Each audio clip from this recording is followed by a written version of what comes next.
Frequency Podcast Network. Stories that matter, podcasts that resonate. It's been an interesting week in Canada-U.S. relations. As you probably know, I say you can always become a state. And if you're a state, we won't have a deficit, we won't have to tariff you, et cetera, et cetera. But Canada has been very tough to deal with over the years, and it's not fair that we should have a $200 billion or $250 billion deficit. Newly sworn-in U.S. President Donald Trump continues his jabs and tariff threats against Canada and Mexico. Shortly after being sworn in on Monday, he floated February 1st as the day he may slap us with 25% tariffs, claiming it's due to drugs and migrants crossing the border.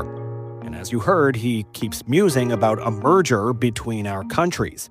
The possible tariff plan is not sitting well with Prime Minister Justin Trudeau as he entered a caucus meeting on Parliament Hill. Canada will have a strong, robust response, because we don't want this, but we will respond if necessary. And two, prices for American consumers on just about everything will go up, and we don't think he wants that.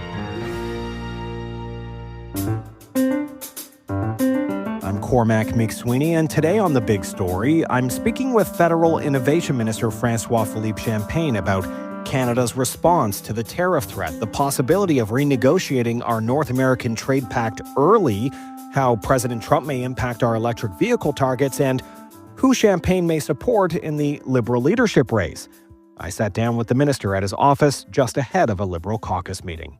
Minister Champagne, thank you very much for joining us. It's always nice. We did it last time, and I think people like it, so let's continue. Well, we spoke in early December. A lot has changed since then. Let's talk about Donald Trump and the tariffs. February 1st is fast approaching. How prepared are we for those tariffs? Well, our job has always been to first prevent and prepare. You know, we've been doing that for months. But I think also, let me say, Canadians should look at that with confidence. You know, I want to restore a bit that level of confidence. You know, we should, as Canadians, look at that and say we have a lot to offer. I was at the Capitol during the inauguration, and I remember the words of the president talking about the golden age for America. Well, you know, if it's going to be great for America, it should be good for Canada because of the integrated nature of our supply chain. Because of the oil that they need from Canada, because of the energy we export, because of the critical minerals that are going to be needed for the defense industry, and also because of the integrated nature of our manufacturing facilities. So for me, I think you can always look at something as a challenge or an opportunity. And that's why I hope Canadians, you know, it's kind of chin up, elbows up. Let's make sure that we have demand on the table. Let's make sure that we come at the table with confidence. And let's make sure that we're ambitious because we have a lot to offer as Canada. But retaliation measures are a big key to that as well, to try and either avoid the tariffs or respond to them. Do we have a list of retaliatory measures ready to go on day one? Yes, we've been working on that. I would say we've always been clear with our American friends that it would be a robust response. You know, not by choice, but by necessity. You know, if someone is going to impose tariff, we have to respond. I think there's a much better way to look at that is that if you want to, help the vision of the president of a very dominant American economy, by definition, they should be working with Canada as the indispensable partner in that vision. Because we've been clear, and I was there with a number of governors, which they understand better. The governors get it, you know, because they're in the front line. They are the first one who are going to see it, feel it, because I said there cannot be tariffs without consequences. There cannot be tariff without impact, and there cannot be tariffs without additional cost for U.S. consumers. And they understand that. You know why?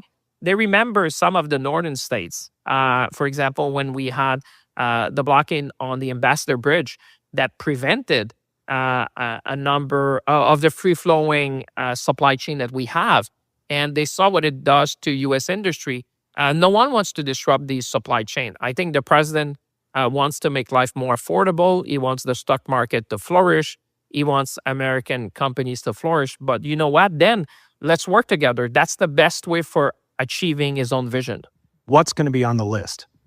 Oh, there's a lot of things. I mean, these things will be strategic. They'll be focused, and they'll be felt by U.S. consumers because they are the ones like I said, you cannot have tariff without consequences or impact on U.S. consumers. So it is well reasoned. It is proportionate. You don't want to escalate, but you want to make sure that you're standing up your ground. And Canadians are expecting their government to stand up for them, like I did, today with Amazon when we saw the news that Amazon would lay off 1,700 workers and close 7 sites in Canada. You know what? I expressed how I was frustrated, and I was in no uncertain term talking to the president of Amazon Canada to let her know that's not the way we do business in Canada. Leadership candidate Chrystia Freeland has said to Breakfast Television that if she were in charge, she'd be releasing the list of tariffs early so that it could add to the pressure to try and avoid these tariffs in the first place. Is that something that the government might do, releasing the list early, or are you going to wait until you see what those tariffs are from the U.S. before you release this publicly?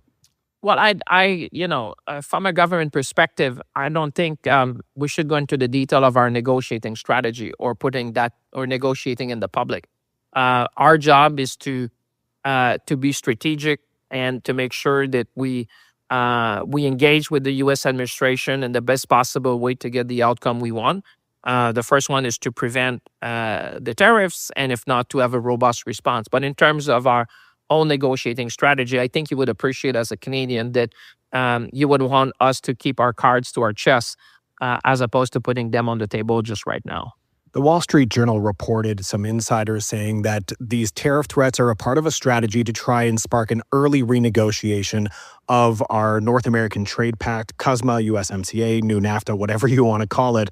Is that something that could be considered? President Trump says that's not the reason behind his tariff threat. However, it sparked talk of whether we should just jump right into it. Why spend months talking about tariffs when maybe we could settle this at the bargaining table? Is that an option on the table, an early renegotiation? Well, we're ready. We're ready. And actually, we need to show a bit of strength in that and confidence and ambition. So for us, if it's an early review, we'll be ready. And we'll have our own demand. And I'm sure that the American side will have as well. And so in that sense, I don't see that as a threat, but rather as an opportunity. If people want to discuss the review early, let's get on with it. But what we need to do as Canadian, as Team Canada, as premiers, as the negotiating team, is to get into these negotiations with strength, with confidence, with it as we can be as Canadian, as ambitious. You don't come to the table on the basis of weakness. You come on the negotiating table. That's how I've done in the deals we have attracted in Canada.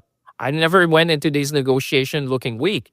I go in these negotiations looking strong and making the case. So we'll make our case. They'll make their case. And at the end of the day, I think that they will, at the negotiating table, understand that whether it comes to energy, whether it comes to critical mineral, when it comes to manufacturing, I always say to them, be mindful that if you say no to Canada, you might by definition saying yes to China or Venezuela or Russia.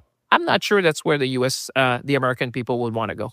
And just to clarify, is this a discussion being had in the government right now about potentially starting this review early? Well, I think the Prime Minister already expressed that view, coming out of the cabinet retreat. They say if there is an early review of CUSMA, we've been ready to engage with them. We want a dialogue. Actually, we've been the one seeking a dialogue with our American friends to say, let's get to the table. Let's discuss these things. Let's engage with each other. The best deals are the one which are negotiated at the table. So let's get on with it and let's talk and let's see where we are complementary. I saw, for example, in the executive order, there's many things we could do. They're focusing on the threat around China. And I would say, well, Canada is probably the most aligned country with the United States in terms of protecting our strategic supply chain. We have blocked a number of investments that could be injurious to national security, so we need to remind them that. We have seen in the executive order talking about strategic supply chain, and that's something we have talked to them from day one to say, you know what, we need to preserve these strategic supply chain. Proximity is everything in the supply chain, and we have a lot to offer. And one other thing that I saw was around the defense industry.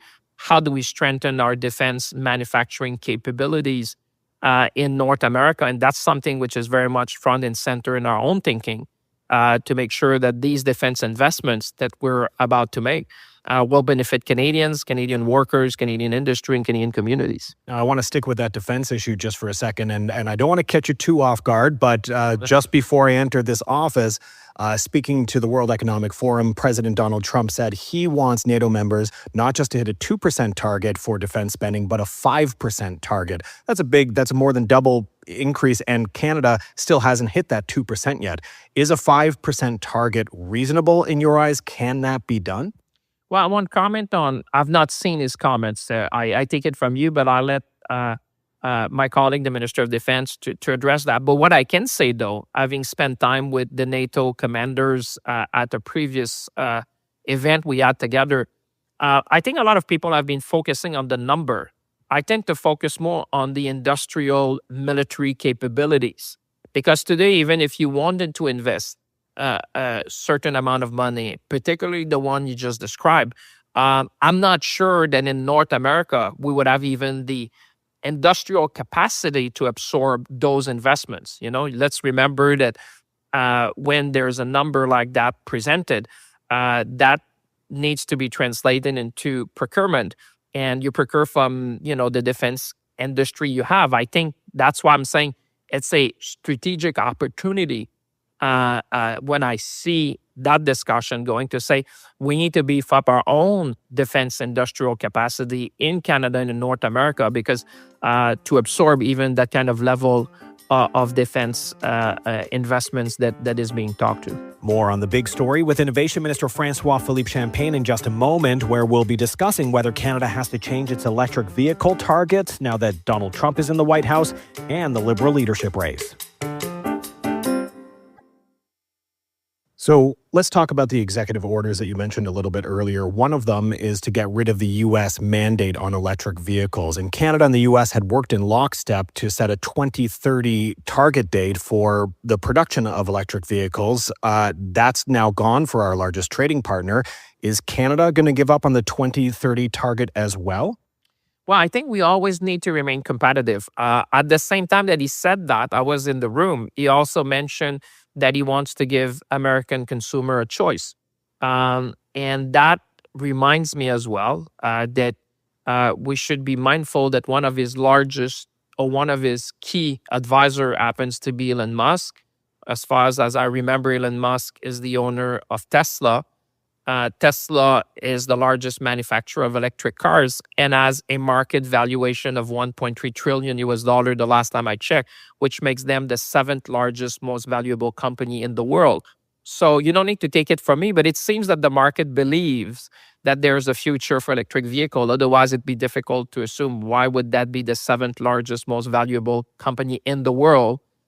So therefore, I think that the investments we made in Canada, attracting billions of dollars of investments, I think has been smart. We've attracted north of $40 billion of investments, and we probably have disbursed to date a few $100 million. That's a pretty good ratio.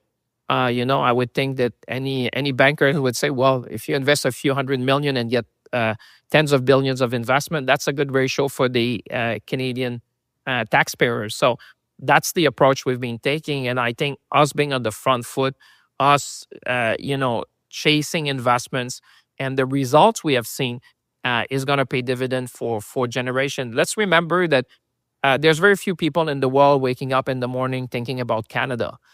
It's true in Washington, it's true in the United States, but it's true in the world. So you know what? When you're Canadians, you have to fight. And what we did, we fought for investment. We got one of the largest gigafactory of Volkswagen. We got the largest investment in Honda's history, not just it's the largest in Canada, but it's the largest in their history. And we have built we have, in my view, given a new sense of future to our auto industry. So whether it's hybrid, whether it's ICE engine or electric vehicle, I think Canada is better positioned. And let's remind ourselves that when you do these big technology shift, they're done over a few years. But, when you've done the same thing for a century, it's normal that when you change the technology for the next 100 years, that you have short-term adjustment in terms of consumer preferences, supply chain, and even government support. But on those projects that you mentioned, could they now be in jeopardy if the U.S. is going to pull back on these mandates? Listen, that's not the indication that I have today. I'm engaging with the auto manufacturers and their leadership.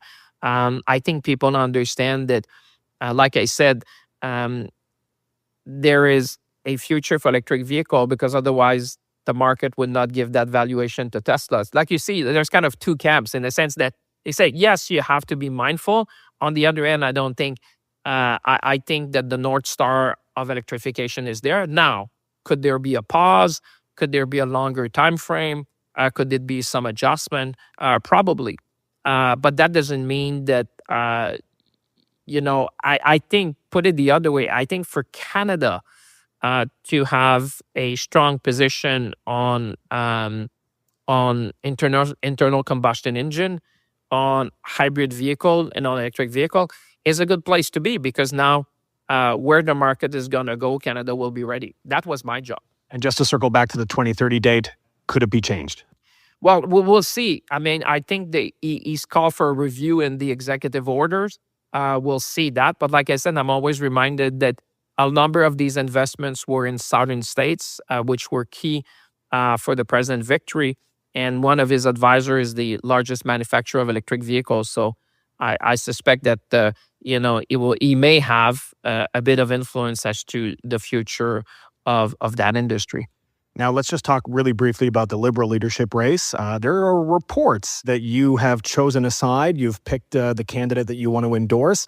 Are you ready to tell me? Are you going to be endorsing Mark Carney?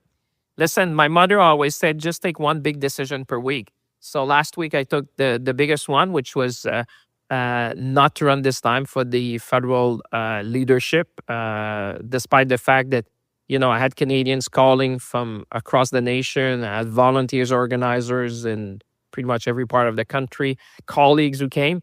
But I said my focus would be to fight for Canada, to be there for workers, to be there for industry. And, Amazon is a good reminder that we need people to be here to stand up for Canada and to fight. And so since we're still early in the week, I'll make known my decision later on this week. So like I said, one big decision per week. All right. And then finally, some of the candidates in this race have been pitching ideas to pull back on some major policies that the party has been backing for years. The carbon tax, capital gains tax recently as well, is being talked about, changed by some of the candidates. Will your party face a credibility issue heading into the next election if some of the big policies that you've been pitching and behind for so long, all of a sudden the next leader, whoever that may be pulling back on all of that? Well, listen, I would say that with the new leadership that's coming, we kind of close a chapter and we open a new era. I don't think Canadians would expect that the new leader would necessarily carry all the policies that were put in place. You have to be true to your value, but you also have to adapt to the reality. The world has changed significantly in the last decades. The world has changed even since yesterday. Certainly since yesterday, but also since Monday, since the inauguration. And I would say this might be the wake-up call that Canada needed, to get our act together, to be more agile, to be faster, to be more strategic, to be more confident, to diversify our economy, to diversify our market, to be ambitious. I'm always reminded a bit like CDAO. You and I are in the CDAO building, for those who are listening. CDAO was that Minister of Industry after the war who basically rebuild the industrial base of Canada. Well, that might be a moment like that where we need to say, you know what, chin up, elbows up. It's a different world. Seems a bit tougher, but we have a lot. We have what the world needs in the 21st century. The world will need critical minerals to power cars and to do semiconductors, which if you want a technology-driven economy, you'll need.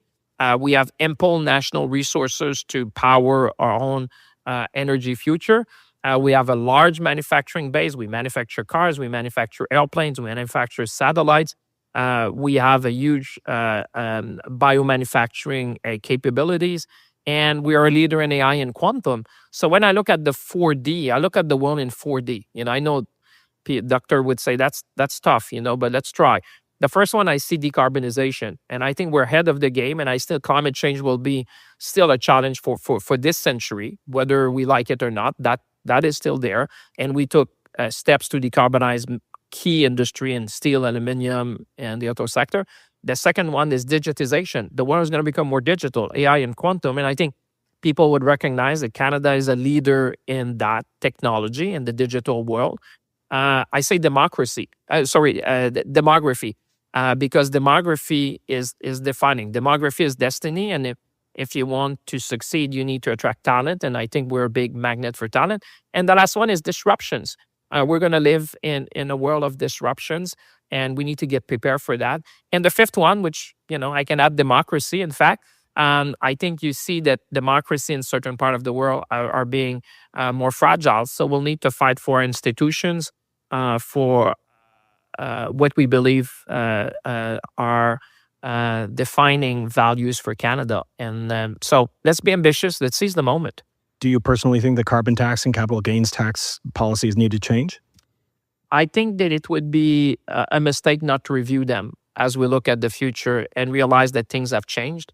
And therefore, I think that is quite appropriate to have that discussion and look at these policy, because you know what? The one thing we need to remain very competitive with our American friends. We need to be true to our values. We need to be true to who we are, but we need to make sure that as the United States is our largest export market and that investments can go on either side of the border, that we remain very competitive. So we need to look at that with an eye to remain very competitive, and certainly we'll have more to say on that shortly. Minister Champagne, thank you so much. I really appreciate your time. It's always good. Anytime. A real pleasure. And that was Innovation Minister François-Philippe Champagne discussing President Trump's tariff threat, Canada's readiness for an early renegotiation of our trade deal with the U.S. and Mexico, and the policy pullback taking place during the Liberal leadership campaign. I'm Cormac Mac Sweeney, and that was The Big Story. You can send us feedback on this episode or any other episode by emailing us at hello@thebigstorypodcast.ca or leave a voicemail at 416-935-5935. You can find us on the Seeker app or on all your favorite podcast players. Please rate, review, follow, and share. Thanks for listening.